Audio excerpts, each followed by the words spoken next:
Hello, I'm Stuart McIntosh, Head of Economics and Business at Exeter School, and I'm here to talk about taking economics as an A-level subject in the sixth form.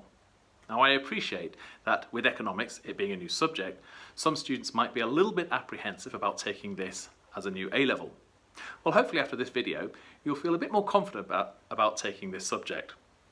Firstly, we have to remember that all students are in the same boat. Everyone is starting from scratch, and the course is designed for students who have no prior knowledge in economics before taking the subject.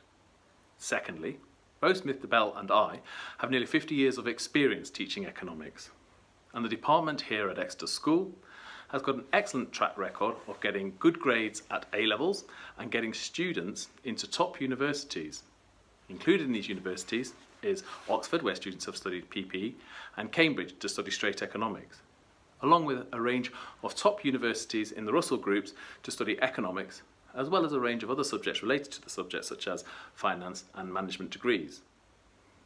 And thirdly, given that between 90 and 95% of students keep economics on as one of their A-level choices when they drop down from 4 to 3 A-levels in the Upper Sixth, together with the high percentage of students who go on to take economics as a degree at university, shows that students find the course both enjoyable and hopefully relevant to their futures. So what is involved in the study of economics, and why study economics? Well, some people seem to think that it's all about the money. And although graduates will earn the second highest salaries after medics, well ahead of law and engineering, this should not be the reason why students wish to study the subject when taking it as an A-level.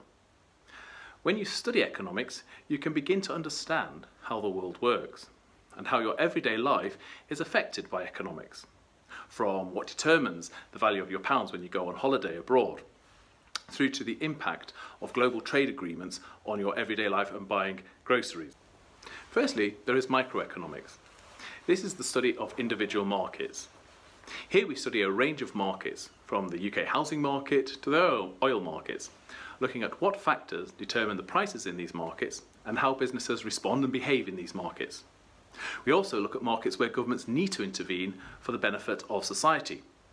Such markets as the healthcare market, where in the UK, for example, we've got the NHS provided by the government, whereas this contrasts nicely with the US, where the healthcare market is largely delivered through the private sector. Interesting moral questions are also discussed in the class. For example, from the decriminalisation of recreational drugs in Canada through to government animal welfare standards in agricultural markets, which is a hot topical debate looking at the Brexit agreements. In the Upper Sixth, we look at market structures and their impact upon businesses, looking, for example, at the monopoly power that such tech giants such as Google have on the search engine market and the consequences of that, all the way through to competitive markets such as the car industry. In macroeconomics, we look at the performance of the UK economy, considering its strengths and weaknesses. This you'll be looking at with me. You'll be able to understand how the UK economy works, so that terms that you might have heard before, such as exchange rates or inflation or monetary policy, become easily understood. The beauty of this is that at the end of the lower six, you'll be able to understand how all of these factors are interlinked, and you'll be able to critically evaluate some of the politicians' statements that you hear and develop strong arguments about the UK economy.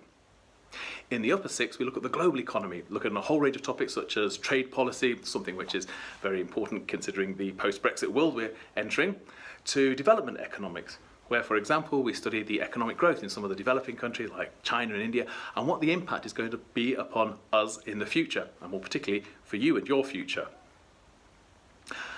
As I'm sure you might have guessed by now, one key element about the study of economics is current affairs. In our lessons, we'll teach you the theory and the mechanics of how economics actually works, but one of the key things we will ask you is to constantly keep up to date with what is going on in the world, so you can engage with the news and see what is happening. All the resources that we use in the department are ICT based. We do this so that we can update all the information as it is happening in real time, so that the materials that we give you are engaging, and therefore you can engage in discussions and debates about policies and solutions. As far as the assessment goes, the exams that are taken at the end of the Upper Sixth, they are mainly essay based. There are also case studies with shorter questions and some multiple choice questions where we test your technical knowledge. As a consequence of this, you have to have very good essay writing skills, where you can develop logical arguments based on sound economic analysis. One question that is often asked when people are thinking about taking A-level economics is, do you need to have maths to study A-level economics? Well, the simple answer, to study A-level economics, you do not need maths. You need to be able to work with data and looking at basic mathematical concepts such as percentages and ratios, but little else beyond that at A-level. However, the picture becomes more complex when you consider if you want to do economics at university. Currently, about half the universities in the Russell Group require students to take Maths A-level to do an economics degree. Furthermore, if you wish to do economics at either the LSE or Cambridge, you will probably need to do further maths. However, we also do need to remember that there are some very good universities in the Russell Group who do not require A-level maths, such as Manchester, Lancaster and Liverpool. Within the department, we also strive to have a fully enriched co-curricular programme. Every year, we have a residential trip to London to visit the financial heart of the UK, with a tour around the city, fintech firms and the chance to attend a conference on government economic policy. We have numerous international essay writing competitions, including the most prestigious one of all, the Royal Economic Society essay competition, along with other ones from Cambridge and Oxford University. We also run the IFS Student Investor Programme to gain an insight into the stock market. Here students get to invest a fantasy £100,000 in the stock market that tracks the FTSE 100 index and see who can actually gain the most in a stock portfolio.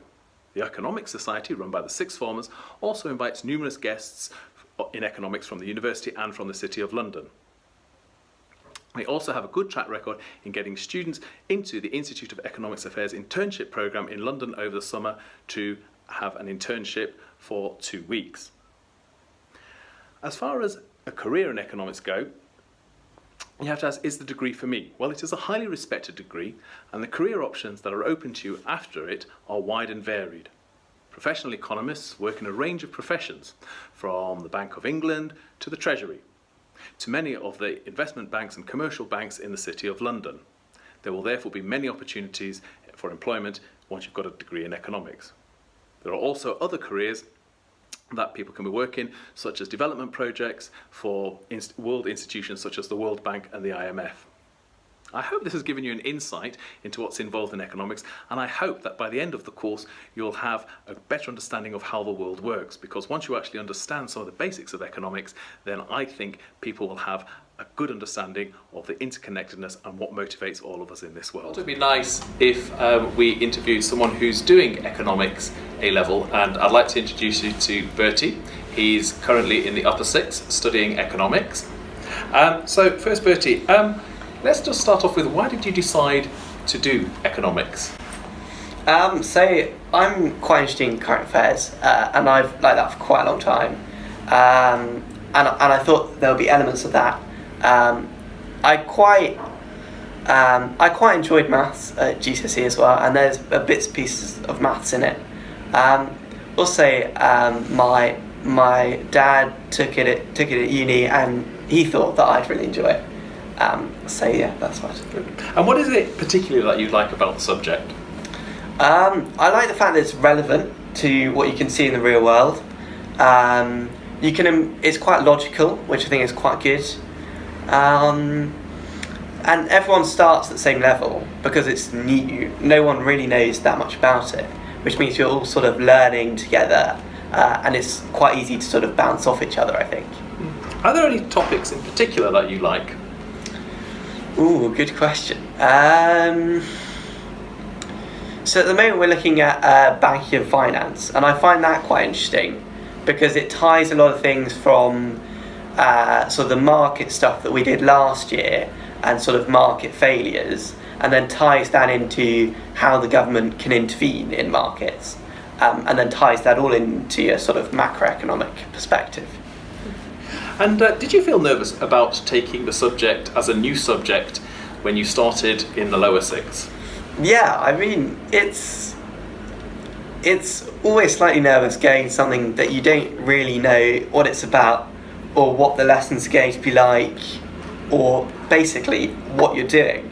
But I think, as I mentioned earlier, it's quite easy to settle in because everyone's in the same boat. And everyone feels a bit nervous. But I think slowly but surely you definitely gain a lot more confidence. And so how do you think you're going to be using economics into the future? So I've applied to study politics, philosophy and economics at uni, so I'll obviously use it there. I think as well it's quite a good subject for life in the real world, making your own financial decisions. I think it helps. I think as well it's easy if you don't study economics to look at what politicians are saying and sort of be fooled into thinking that they definitely are right and what they're saying isn't disputed. And it's good for looking as well what things like this morning we had new unemployment figures and to know what they actually mean when they come out, I think. Good. Well, thank you very much for your time.